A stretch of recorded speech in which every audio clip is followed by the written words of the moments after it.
here.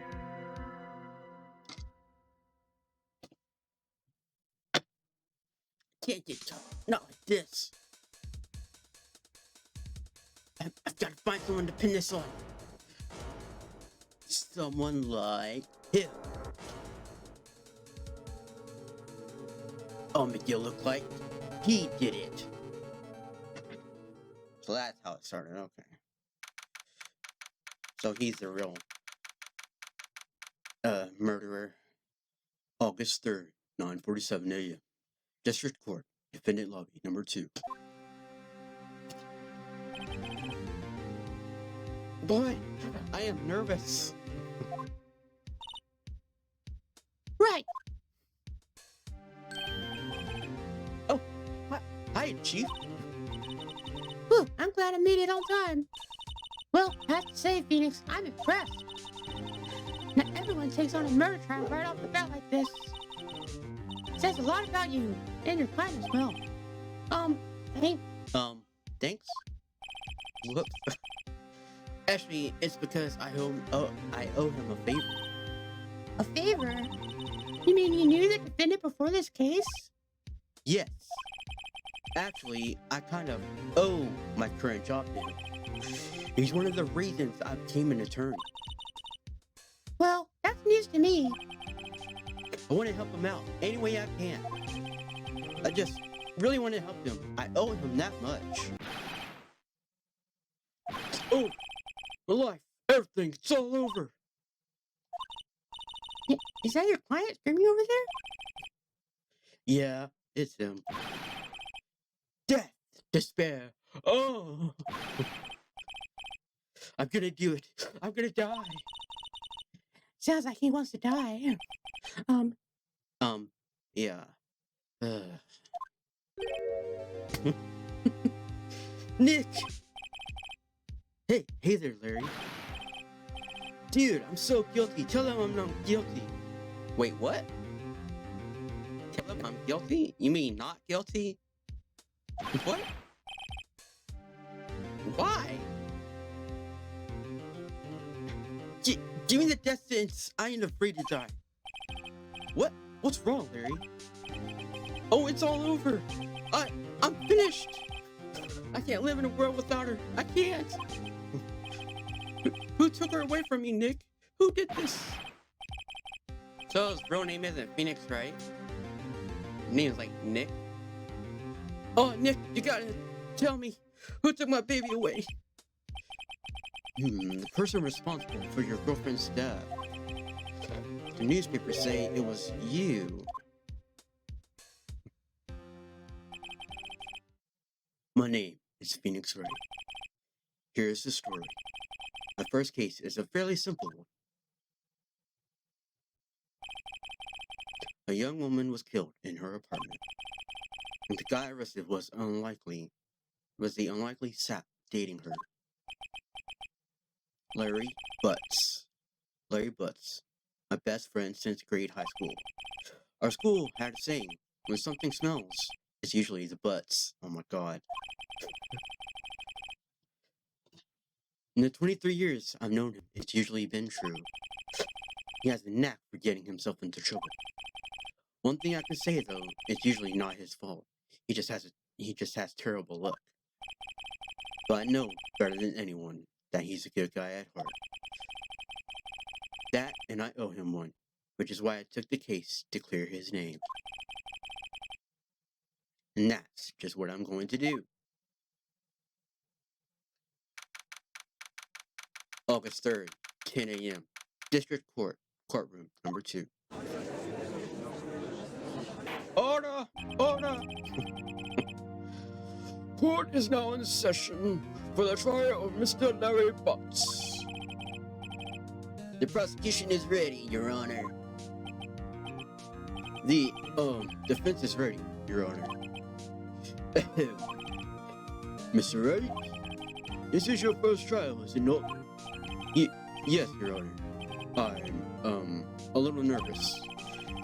Your conduct during this trial will decide the fate of your client. Oh, this is my evidence that I have. Attorney badge. No one would believe I was a defense attorney if I didn't carry this. Cindy's autopsy report. Time of death, July 31st, 4 to 5 p.m. Cause of death, loss of blood due to blood trauma. Mina Fey, age 27, chief attorney at Fey and Court. My boss, and a very good defense attorney.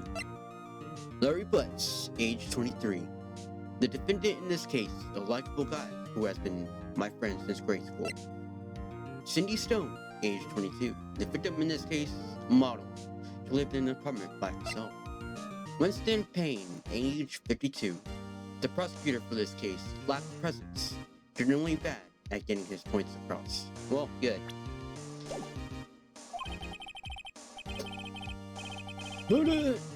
Murder is a serious charge. For your client's sake, I hope you can control your nerves. Thank you, Your Honor. Mr. Wright, given the circumstances, I think we should have a test to ascertain your readiness. Yes, Your Honor. Oh. The test will consist of a few simple questions. Answer them correctly, clearly, and concisely. Please state the name of the defendant in this case.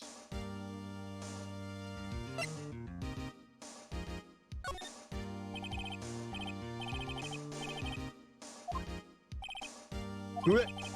Just keep your wits about you and you'll do fine. Next question.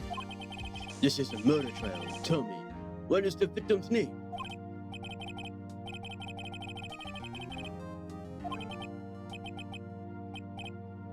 Really? It's Cindy. Really? Phoenix, are you absolutely sure you're up to this? You don't even know the victim's name? Oh, the victim, of course. Oh, whoops. A baby. What's up, Kevin? Oh, the victim. Of course, I know the victim's name. I, just forgot. Temporarily. I think I feel a migraine coming on. Look, the victim's name is listed in the court record. Just press the R button to check it at any time, okay? Remember to check it often and do it for me. Please, I'm begging you. Mr. Wright, who is the victim in this case? Cindy Stone. The victim's name is Cindy Stone. Correct. Now tell me, what was the cause of death? She died because she was hit with a blunt object. She was struck once by a blunt object. Correct. You've answered all my questions. I see no reason why we shouldn't proceed. That's not real, actually.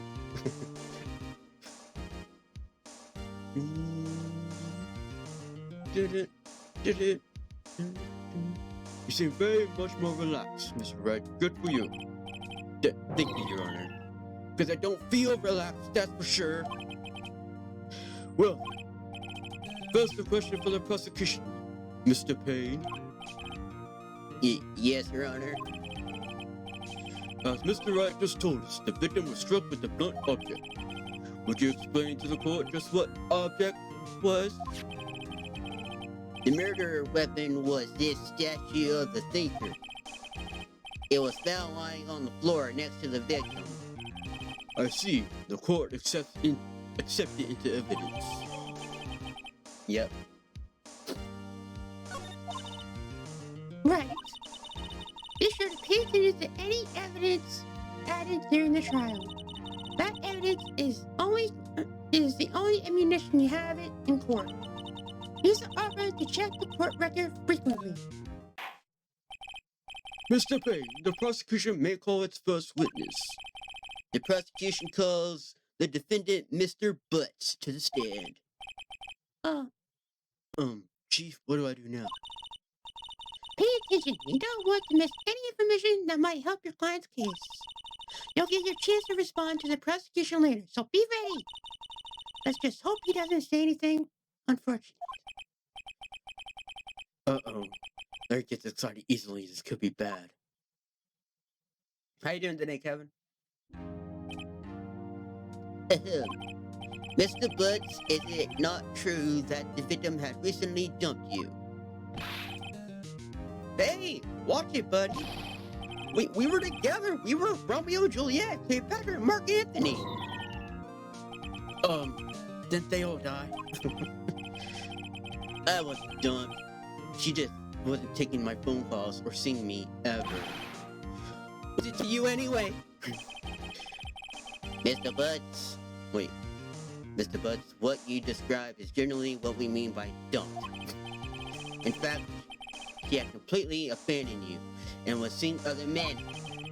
She had just returned from overseas with one of them the day before the murder. What do you mean? What? Lies! All of it, lies! I don't believe a word of it. Your Honor, the victim's passport. According to this, she was in Paris until the day before she died. Passport as the court record. Victim apparently arrived home from Paris on July 30th, the day before the murder. Indeed. She appears to have returned the day before the murder. Dude, no way. The victim was a model, but did not have a large income. It appears that she had several sugar daddies. Daddies? Sugar? Yes, older men who gave her money and gifts. She took their money and used it to support her lifestyle. Dude. We can clearly see what kind of woman this Miss Stone was. Tell me, Mr. Butts, what do you think of her now? Right. I don't think you want him to answer that question. Yeah, Larry has a way of running his mouth in all the wrong directions. Should I?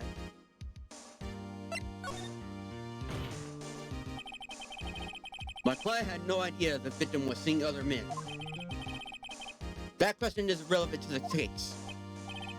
Oof. Dude, Nick, what do you mean, irrelevant? That cheating she-dog? I'm gonna die. I'm just gonna drop dead. Yeah, and when I meet her... Oh, shit. Why is it skipping? Going to get to the bottom of this. No. That's for me to decide. That's for all of us to decide, not you. Let's continue with the trial, shall we? Yeah, like that old sugar daddies, huh? I believe the accused motive is clear to everyone. Yes, quite. Oh boy, this is not looking good. Next question. You went to the victim's apartment on the day of the murder, did you not? Well, did you or did you not? Well, maybe I did, maybe I didn't. Oh my god.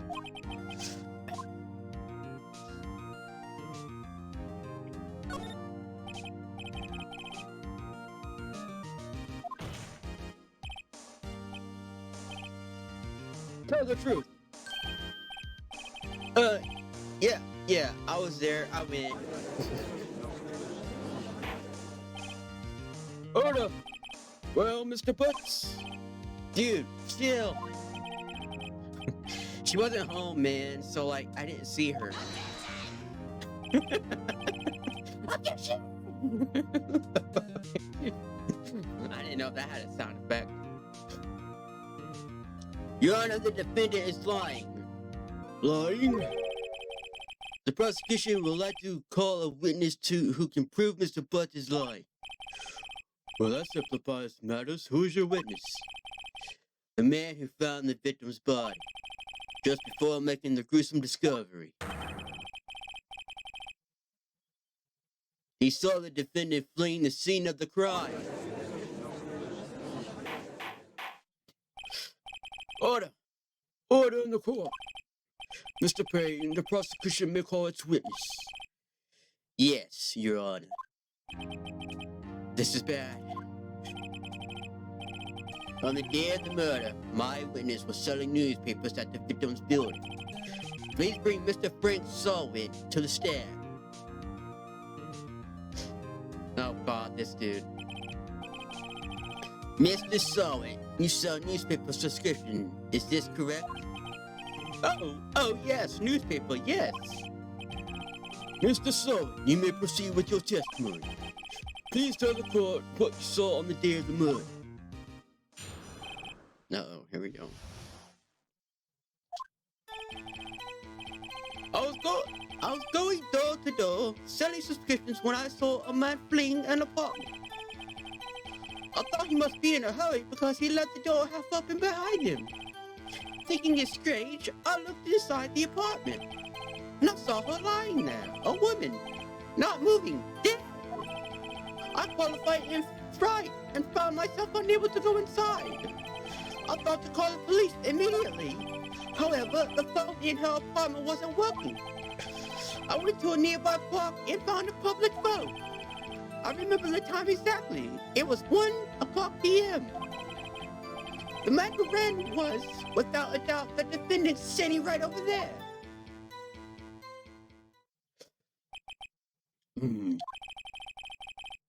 Larry, why didn't you tell the truth? I can't defend you I can't defend you against a testimony like that. Incidentally, why wasn't the phone in the victim's apartment working? That's false. A judge can't ask the questions. It's between the attorney, it's between the two other lawyers to ask the questions to the witness.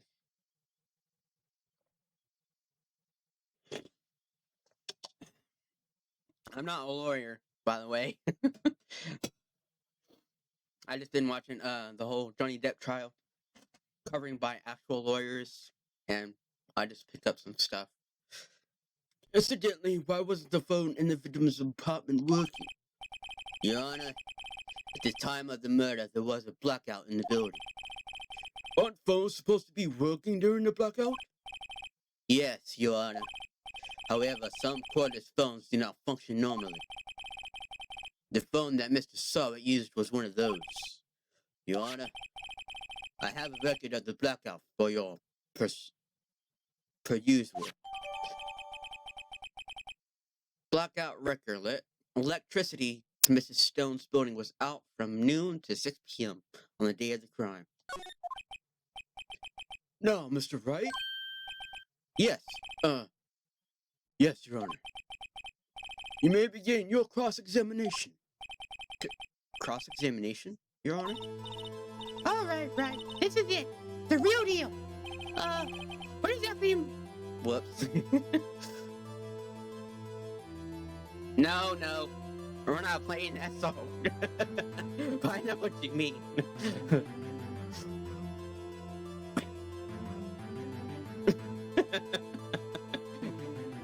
Wasn't me.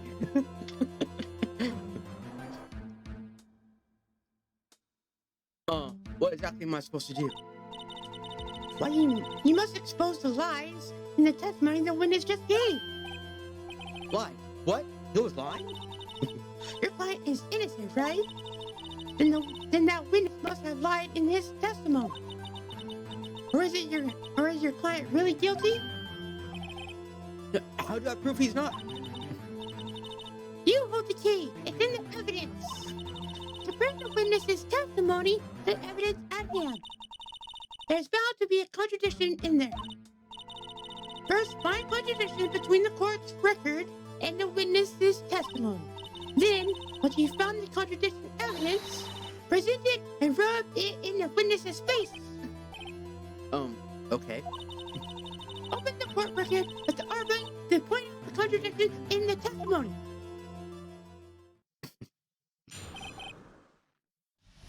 Oh, there we go. Cross-examination. I was going door to door, selling subscriptions when I saw a man fleeing an apartment.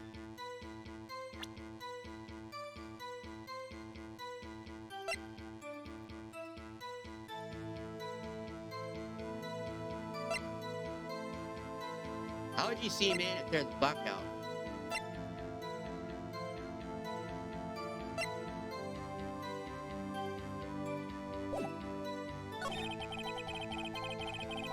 he must be in a hurry because he left the door half up behind him. Thinking it strange, I looked inside the apartment. And I saw her lying there, a woman, not moving. Yeah.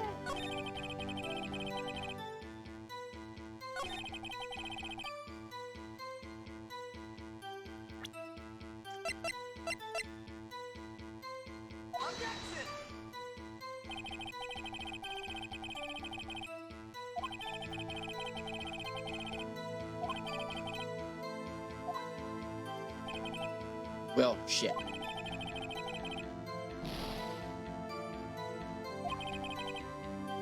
Whoops!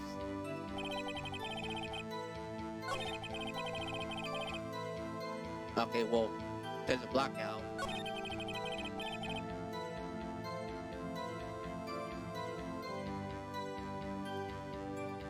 Yeah, that has a cord on it. That would be the one for called blackout.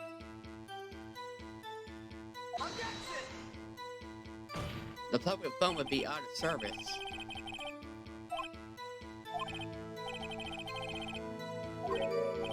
Oh. What?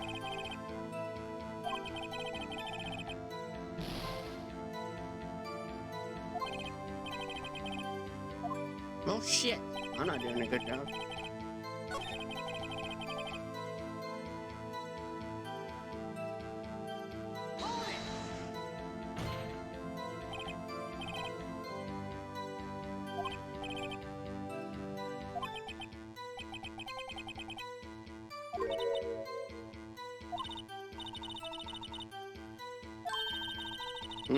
There we go.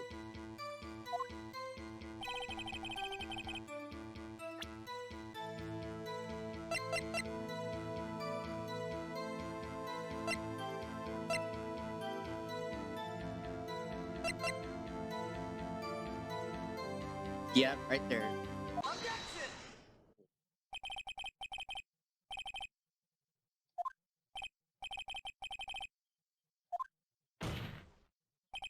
There we go. Frankly, I find that hard to believe. Your statement directly contradicts the autopsy report. The autopsy notes the time of death at sometime after 4 p.m. There was no body to find at 1 p.m. How do you explain this 3-hour gap?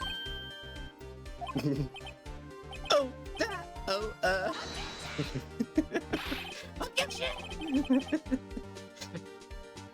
This is trivial. This is trivial. The witness merely forgot the time. After his testimony, I find that hard to believe. Mr. Solwit, why were you so certain that you found the body at 1 p.m.? Gee, that's a really good question. Good job, Wright. Way to put him on the spot. That's all you had to do. Put in your contradictions. Lies. Always forget more lies. See through one, and their whole story falls apart. Wait. Yeah, what? Wait, I remember now. Would you care to give your testimony again? I don't think that's allowed either. I don't think they can redo a testimony.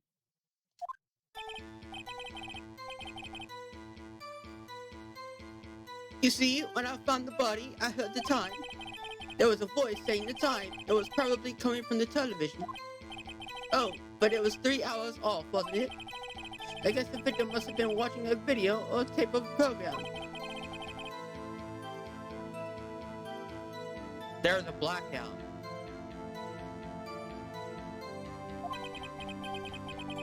Terribly sorry about the misunderstanding. I see. You heard a voice saying the time on the tape program. Mr. Wright, you may cross-examine the witness. Right. You know what to do. I've got this one. Whoops.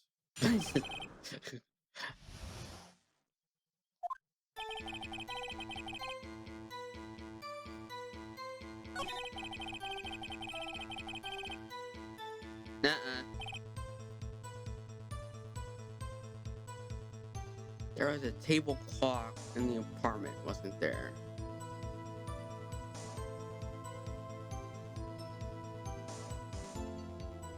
Are you answering with a question?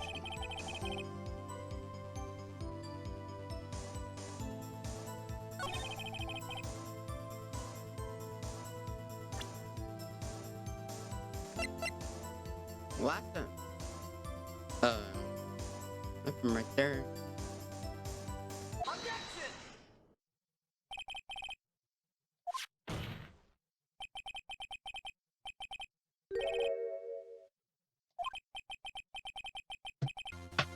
Yeah. Your objections and your evidence. Just what do you think you are? Just answer the question, Mr. Solid. Hey, I saw it there, okay? That's a clock. Your Honor, if I may. Yes, Mr. Payne. As the witness stated, this statue is indeed a clock. The neck is a switch. You just tilt it and it sets the time out loud. As it doesn't look like a clock, I submitted it as a statue. My apologies. Gotta get your facts straight. So the murder weapon was a table clock after all. Well, Mr. Wright, it appears that the witness's testimony was correct. This is the clock. Do you have any problems with this testimony now?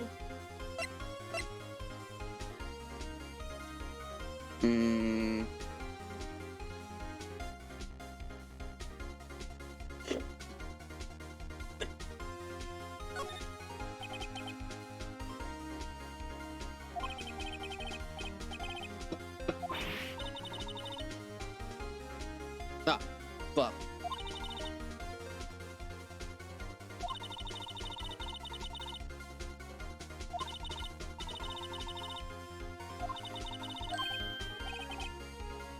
Shit.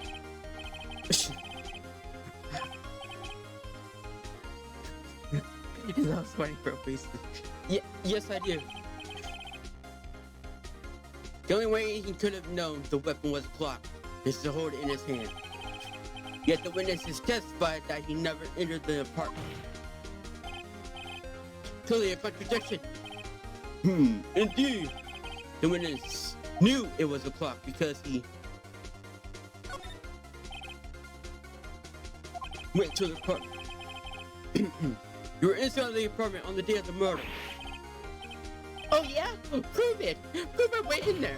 You just took the clock!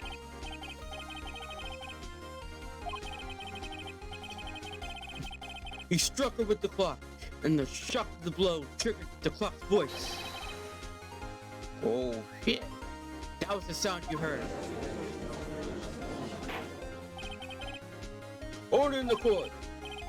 Intriguing, please continue, Mr. Wright. Yes, Your Honor.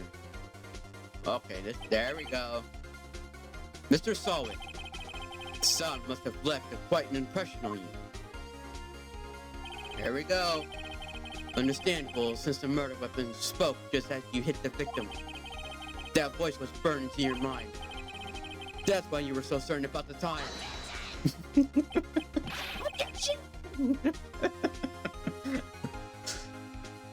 What's the meaning of this? Is this all baseless conjecture? Baseless? Just look at the witness's face. Would the witness care to elaborate? Did you strike the victim with the clock? That day, I never... Look, the clock, I heard, no, I mean, I saw, oh my god. I hate you. It was him, I tell you. I saw him. He killed her, and he should burn, give him death. Oh, wait, there we go. Order in the court. Your Honor, a moment, please. There isn't a shred of evidence supporting the defense claims.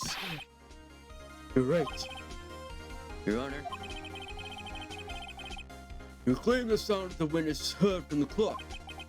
Do you have any evidence? The whole case is riding on this. Better think it through carefully. Your Honor, The sound Mr. Sawyer heard was definitely this clock. A fact which is clear if you simplify. Let's sound the clock now, here in this court. Your Honor, may I have the clock?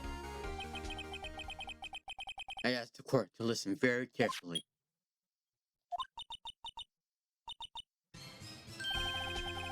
That certainly is a strange way to announce the time. Well, he is the thinker, after all. So we've heard the clock. What are your conclusions, Mr. Wright? Mr. Payne, can you tell me what time it is now? It's 11:25. As you can see, this clock is exactly 3 hours slow. Precisely the discrepancy between what Mr. Sawyer heard and the actual time of death. So, Mr. Sawyer, try to talk your way out of this one. You forgot one thing. Uh-oh. What's he talking about now? While it may seem like the clock is running 3 hours slow, it proves nothing. How do you know it was running 3 hours slow on the day of the murder? If you can prove that, you don't have a case. He's right. How am I going to prove that? Yeah, I was so close. Mr. Wright, it seems you lack the critical evidence to support your claim. Yes, Your Honor. This means I cannot let you indict the witness. Unfortunately... Oh, shit. Come all the way down here to testify and look what happens. Oh, shit. You treat me like a criminal. A criminal! You lawyers are all the same.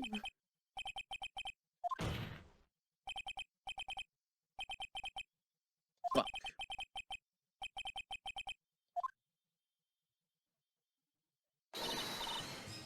Oh, there we go. You're so fast, Mr. Sawyer.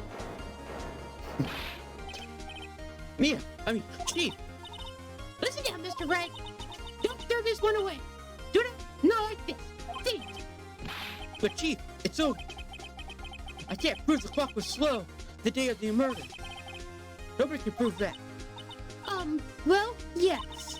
But that doesn't mean you can't still win. Try thinking out of the box. Don't waste time doubting the facts. Assume the clock was 3 hours slow and think through it. Ask yourself, why was the clock 3 hours slow? Figure out the reason, and you'll have your proof. Right? Can you think of a reason as to why the clock would be 3 hours slow?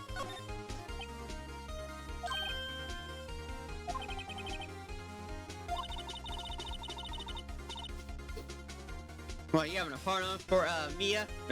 You having a hard on for her?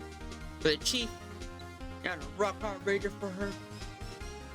You must have evidence somewhere that can prove it, right? Find it and let them have it. Well, Mr. Wright, say the clock was already running slow on the day of the murder. Have you found evidence to support this claim? Of course.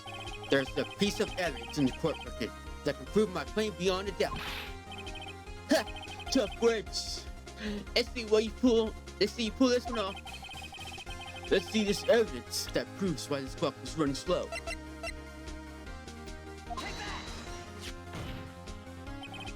The victim had just returned from abroad the day before the murder. As we all know, the time difference between here and Paris is 9 hours. When it's 4 o'clock p.m. there, it's 1 a.m. the next day there. The clock wasn't 3 hours slow, it was 9 hours fast. The victim had reset her clock since returning home. That's why the time you heard when you struck her dead in her apartment was wrong. Proof enough for you, Mr. Solvent, or should I say, Mr. Did It? Oh my God.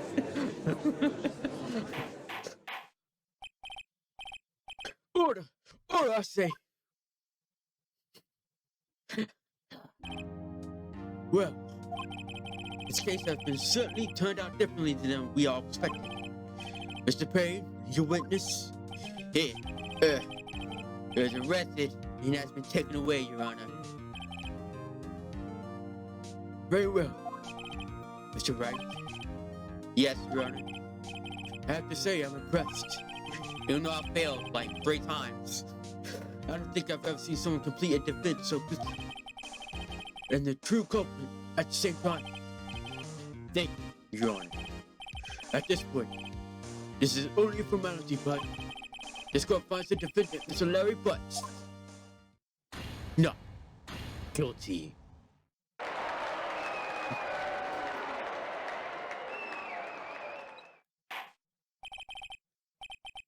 And with that, this court is adjourned.